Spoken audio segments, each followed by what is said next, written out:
Nah pasti pas mau maghrib itu dibakar saya tuh barang ini. Begitu dibakar, terus selang beberapa detik kemudian hujan gede, duar gede, mati lampu semua, pet, genset kan mati, genset. Itu orang nyariin saya, orang-orang itu kru-kru semua situ nyariin saya, itu nggak ada, nggak kelihatan sama sekali katanya. Posisi saya padahal api masih mulat-mulat, masih kebakar. Bahkan orang kru-kru di situ juga ngomongnya itu nggak ada yang lihat saya gitu. Padahal saya di situ. Assalamualaikum warahmatullahi wabarakatuh. Waalaikumsalam. Salam Rahayu. Kembali lagi di channel Ngeromyah Medeni.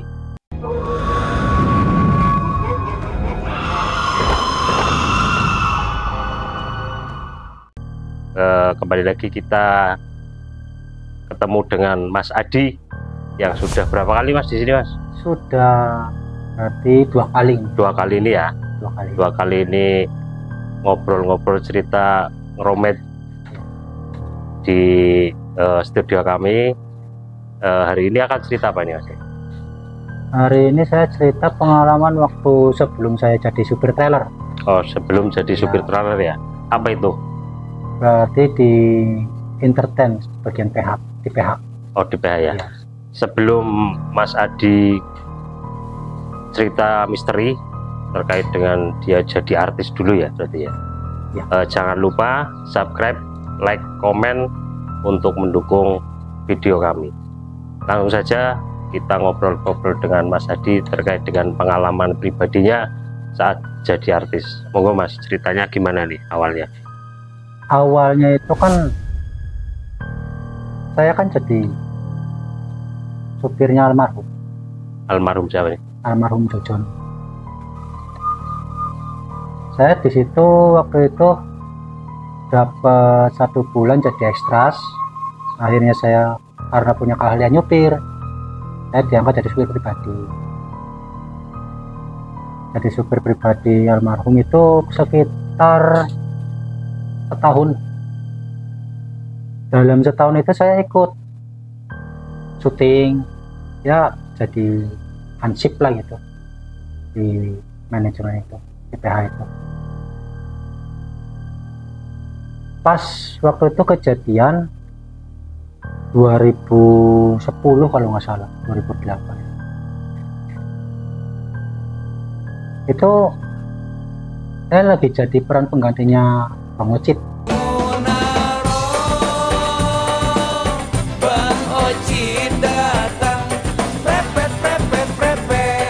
Film apa itu? Film Maija Pengen ke Mekah ya, produksinya itu produksinya Pak Emil Giham. Apa namanya, peran penggantinya itu saya kebakaran. Mobilnya apa? Sayanya. Pengusitnya itu kebakaran di stand up-nya itu. Oh. Iya.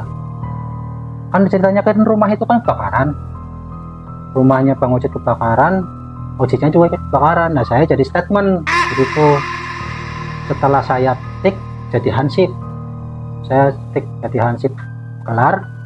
Saya pengganti peran penggantinya Bang Ocit sekaligus. Nah di situ kan udah dikasih pelindung kayak kedebong, cuman kan kesalahan kru setempat kan nggak dikasih kain basah gitu, nggak dikelilingin lagi, cuman dikasih kedebong doang, kedebong pisang kulitnya tahu kan itu yang itu yang luarnya dilumurin, itulah apa namanya, lem. Nah pasti pas mau maghrib itu dibakar saya tuh barang ini pakai cuplik biasa, apa namanya, ciri khasnya Bang Ocit lah, yang itu yang kuning, yang oranye. Begitu dibakar, terus selang beberapa detik kemudian itu kan lagi rintik-rintik hujan gede, duar gede, mati lampu semua, pet, genset kan mati, genset. Pas genset mati kan posisi kan udah maghrib, udah gelap lah gulita. Itu orang nyariin saya, orang-orang itu kru-kru semua situ nyariin saya, itu nggak ada, nggak kelihatan sama sekali katanya. Posisi saya padahal api masih mulat-mulat, masih kebakaran. Setelah beberapa menit kemudian, genset itu baru kelihatan saya. Jadi kayak orang gimana gitu, kayak disembunyiin lah intinya. Gitu. Pas udah genset itu kan, genset hidup. Saya ada di situ masih kebakar, posisi disiram pakai yang namanya itu apa namanya, Apar. ya apar. Udah tuh saya pingsan waktu itu karena udah nggak tahan sih. Tapi di sini pas dibuka nggak ada bekas luka bakar, dan apa namanya bajunya pun habis bakar gitu. Saya juga nggak ada bekas luka bakar, nggak ada apa. Dikatakan kalau bekas luka bakar kan adalah itu biasanya cocok kulitnya, ataupun kalau tembus itu merah gitu, warna kemerahan itu nggak ada, biasa aja. Bahkan pas pingsan pun nggak ngerasain sakit apa segala macam, pas sadar juga nggak ngerasain sakit, nggak ngerasain perih atau gimana. Biasanya kan kalau kebakar kayak gitu kan, kalau tembus kan perih gitu ya, itu enggak gitu. Nah pas itu ada salah satu krus di situ, estradanya. Dia bilang apa namanya, apa mungkin kemarin pas hari beberapa episode genap atau 100 episode atau 200 itu belum izin sama yang sebelah gitu. Biasanya kan kalau udah 100 episode genap ulang tahunnya singkat apa namanya film itu, gawe syukuran gitu. Sebelah apa? Makam. Oh, di lokasi syuting itu ada makam. Ada makam ya. Cuman di situ itu kebetulan semuanya itu nggak apa namanya nggak ada yang inget minta izin atau gimana. Biasanya kan bikin sarjen gitulah gitu. Dilalanya itu nggak minta izin pas waktu itu, mau lanjut syuting ke beberapa episode. Nah itu flashback kembali ke depan lagi ya. Itu pas Mas Adi itu dicari nggak ada, Mas Adinya di mana itu? Di situ. Berarti lihat orang-orang di situ juga? Saya nggak ngeliat, gelap sih. Saya nggak ngeliat, cuman saya cuma ngeliatnya itu banyak cahaya toh, banyak cahaya yang ngampirin saya, tapi cahaya itu kecil-kecil kayak kunang-kunang. Cahaya apa itu? Cahaya dari api kebakaran itu apa? Enggak, dikelilingin gitu, kayak cahaya kayak kunang-kunang, kayak bintang sih, kayak gimana gitu. Cuman banyak gitu. Cuman apa namanya, posisi itu enggak gelap, terang. Tapi nggak lihat kru-kru yang di situ ya? Orang, nggak ngeliat orang. Gitu. Cuman alhamdulillahnya kan pas selang beberapa menit kemudian genset hidup lagi, saya ditemuin gitu. Saya minta tolong ke siapa aja, waktu itu kan nggak ada yang gubris lah, nggak ada yang ini segala macam.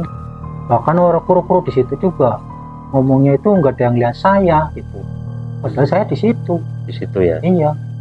Nah saat itu pas dengan dicari nggak ada itu, sempat melihat sosok apa di situ pas kejadian itu? Kalau itu saya pas kejadian, saya pas mati genset atau ya mati genset ya.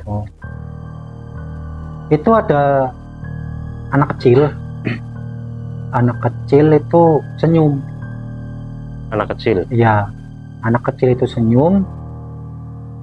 Cuman kan anak kecil kan saya nggak terlalu lihat jelas itu anak kecilnya itu kayak menyerupai tuyul atau enggaknya berbentuk cahaya. Kecilnya seberapa kecil ya? Kecilnya seginilah, sekitar 2 meteran. 2 meter. Semeter setengah pokoknya. Segini pokoknya sepinggang saya. Itu cewek apa cowok? Kalau Yang cewek cowoknya itu saya nggak begitu jelas, cuman kalau untuk suara pendengaran saya itu kayak cewek. Kalau untuk suaranya Kayak untuk, cewek ya. Iya.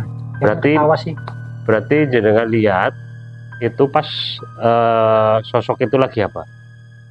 Ya senyum atau apa gitu ke jenengan? Senyum mah enggak, cuman ngadepnya ke saya tok, mandengin saya tok gitu.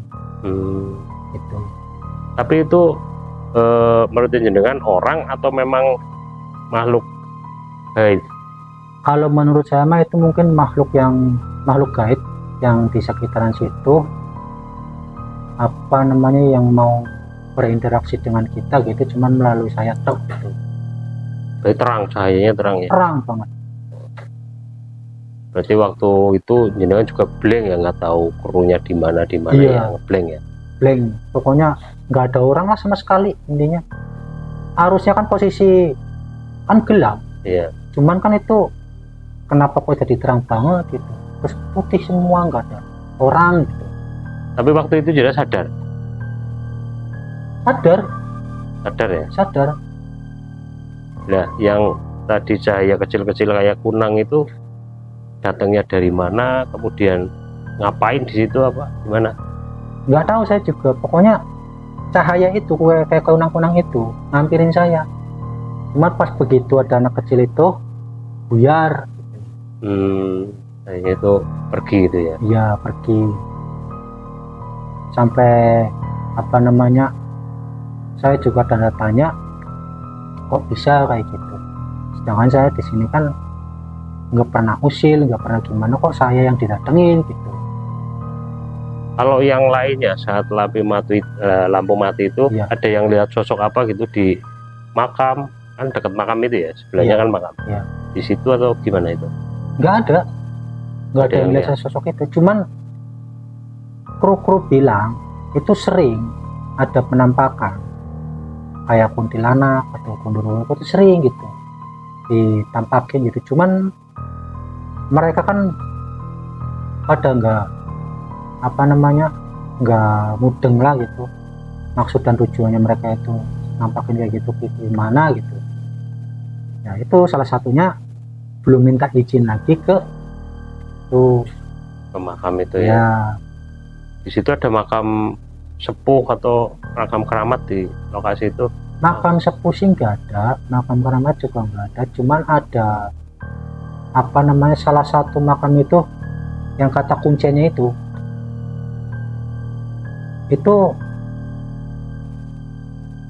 apa sih namanya, dia itu pertama orang yang meninggal di kuburan itu.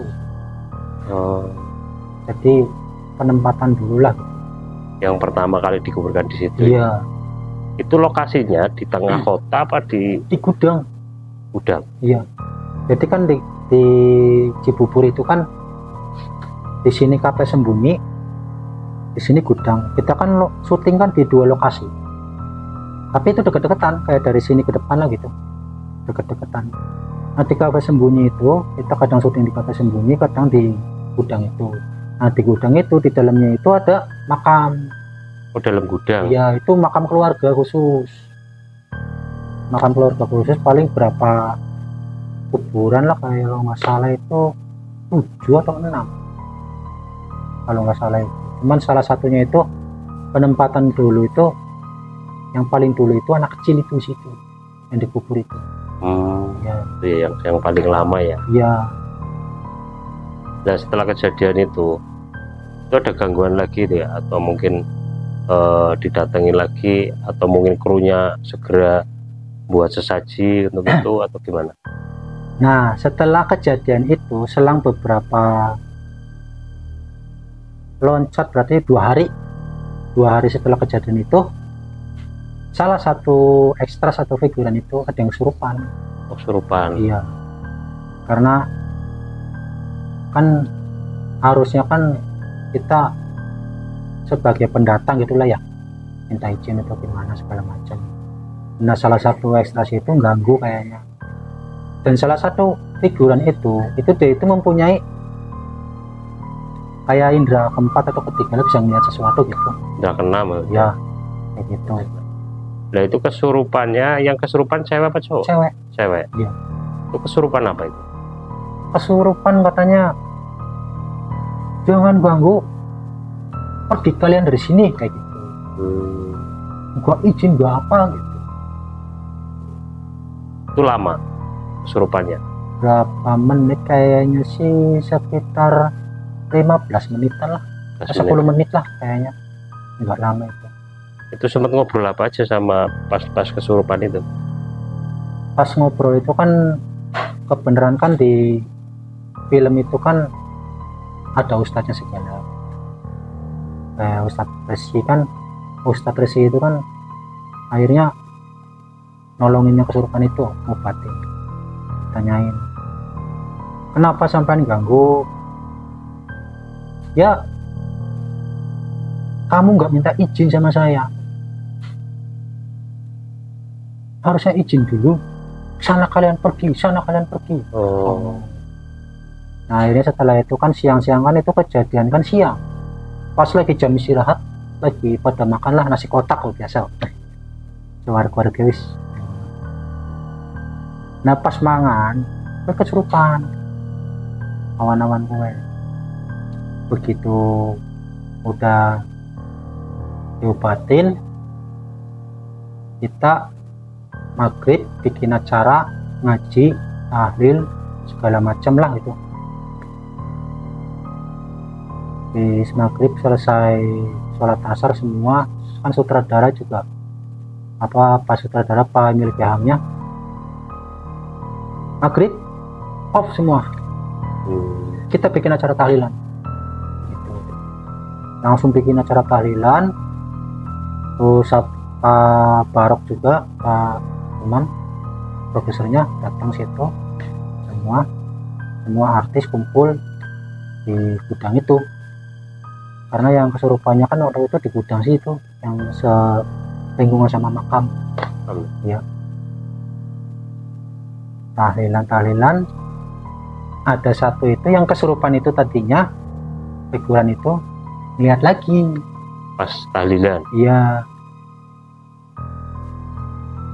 dia bisik-bisik ke sutradaranya, Pak, itu yang tadi sama saya gitu.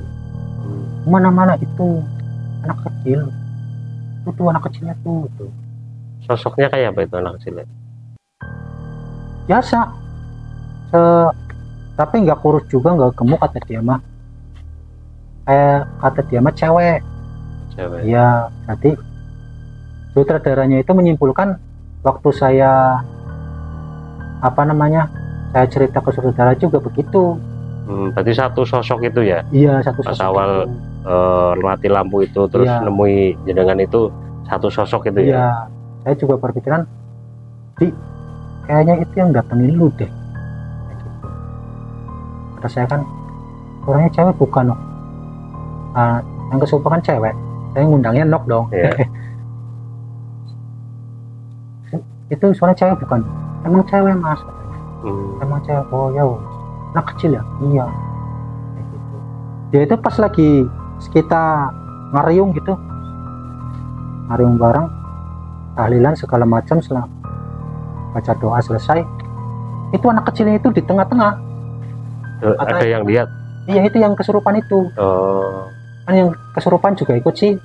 Yeah. Soalnya siangnya kesurupan, maghribnya langsung bikin tahlilan acara gitu, baca doa bareng, sholat bareng jamaah. Langsung di situ, itu yang tadinya rating anjlok Pak, yang tadinya rating mau jam tayangnya siang, kita kan biasa kan jam tayang kan bis isya, masih berapa jam, Itu kan 2 hari sebelum kejadian itu kita rating anjlok.